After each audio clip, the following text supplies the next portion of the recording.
Mr. Secretary, thank you very much for joining us. So we're at the Treasury Department. The President had a press conference yesterday next door in which he announced a whole new tariff regime, global. He'd been promising to do this, well, for 40 years, really. It came not out of nowhere, but it was clearly his intent all along, as stated. But it did rattle people, including some of his supporters. So I just wanted to ask you, big picture, where do you think this leads? Well, Tucker, and thank you for having me. And as you said, the president's been talking about this for 4 decades. Yes. And this is transformational for the American economy, for the American worker, and for the new Republican alignment. And it's a combination of the old and new ideas. Some of the old ideas were put away. I always tell everyone, and they don't want to hear it, the original tariff man was Alexander Hamilton. Yes. And he used tariffs to fund the new nation and to protect American industry. President Trump has added a third leg to the stool, and he uses tariffs to negotiate. Yes. But I think this is not unlike, I was a freshman in college when Ronald Reagan came in 1980, and new day in America. And when I talk to people now and they look back and they look at the Reagan years so fondly, yes, I remember what it was like, and it was choppy. And the president, very choppy. President Reagan stood the course. And look, this is not an invitation, but at one point in the early 80s, a farmer showed up with a shotgun at the Federal Reserve to kill Paul Volcker for raising rates. So, like I said, that's not an invitation for anybody for action, but it was a tough time. And then in 1984, President Reagan won re-election with 49 states. And I think they may have even let Mondale win Minnesota just so it wasn't a skunk. Just to be nice, yeah. And that's what President Trump is doing now. For years, the American worker middle class has been eviscerated. American workers have taken it on the chin. And, we're just starting to see some of the research now.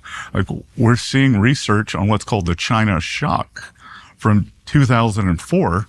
It's just coming out now. And it's what it's what I know. But finally, academics are saying, the American workers never recovered from the China shock. What a surprise.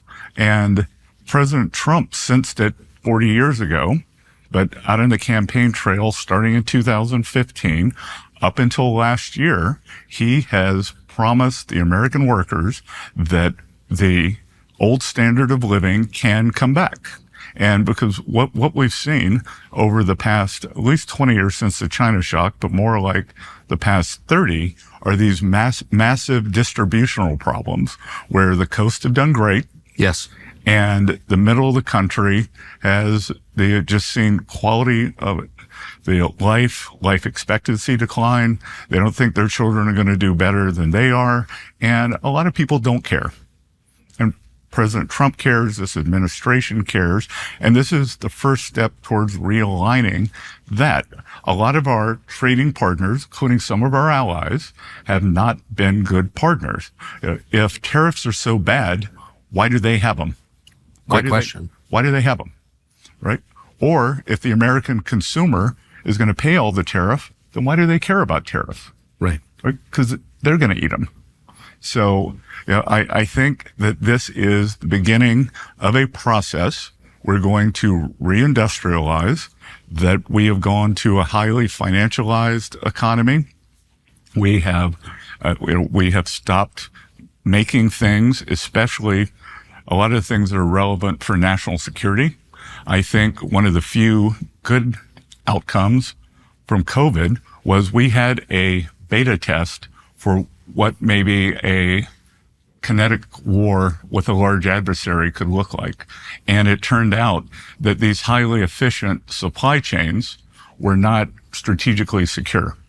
So that we don't make our own medicines, that we don't make our own semiconductors, that we don't make our own ships anymore. So I think if I were to say, like, was there any good outcome from COVID? It woke the world up to these supply chain problems. So economic security is national security. President Trump and I have talked about that a lot. So this is a national security issue that we're seeing here, but it's also an economic security issue. And it's to, I don't want to say redistribute, but it is to give working Americans real wage gains and enhance their lives. And I've said out on the campaign trail, one of my most frequent mottos was, Wall Street's done great. It can continue doing well, but it's Main Street's turn. It's Main Street's turn. And that's what we saw yesterday. It's Main Street's turn. So, over the course of my life, 55 years, Wall Street really has been the commonly recognized measure of economic health. Like, how's the Dow doing? We've got entire TV channels devoted to tracking its progress, which has mostly been up during the course of my life. So if the average of, the equity averages fall, if the stock market falls, that's seen by a lot of people as like a measure that the economy itself is in decline. Do you think that's a fair measure? Look, the market goes up and down. Warren Buffett has a saying, in the short run, the market's a voting machine. In the long run, it's a weighing machine. And in the long run, it's going to weigh, do we have good policies? Yes. And I in my former business, I commented on market structure, market ups and downs a lot. I'm trying not to do that.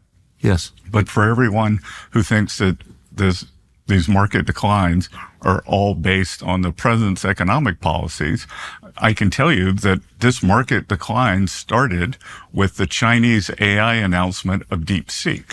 Right. So the so-called Mag 7, the tech stocks, had been doing very well for about 18 months, led the market. And I think that there was kind of a real dose of reality in what was going on in AI. And I think U.S. is going to remain the leader in AI, but the AI related stocks started coming down. So like if I were to analyze in my old hat, and this is the only time I'm going to talk about it, my old hat, what's happening with the market, I'd say it's more a Mag 7 problem and not a MAGA problem. Right. So it's a deeper, so actually the markets are, you're saying in this specific case with tech stocks, are taking like a real measure of the value of companies relative to foreign companies. Well, it's that. But if we look, the equal weighted S&P, even after today's move, down 4% in the year. Or, in a long-term chart, you wouldn't even notice that.